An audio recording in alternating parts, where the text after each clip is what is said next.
আজকে একটা জিনিস তোমাদের সাথে শেয়ার করছি। এই দেখো, কুমড়ো দিয়ে আলু দিয়ে আর মুসুর ডাল দিয়ে সেদ্ধ করেছি। এর মধ্যে দিয়েছি একটু জিরা গুঁড়ো, একটু ধনে গুঁড়ো।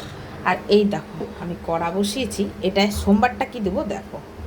তেল কিন্তু গরম হয়ে গেছে, দিয়ে দিচ্ছি একটু গোটা জিরে, দুটো শুকনো লঙ্কা, রসুন থেতো করে দিয়ে দিলাম। আজকে এই তরকারিটা আমি এইভাবে তৈরি করব। করার কারণ হচ্ছে এই তরকারিটা রুটি দিয়েও খাওয়া যাবে, আর এটা রুটি দিয়ে খাওয়ার জন্যই আমি তৈরি করছি।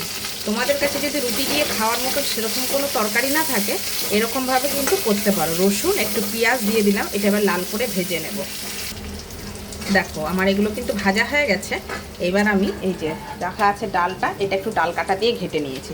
এই যে সোমবার দিয়ে দিচ্ছি।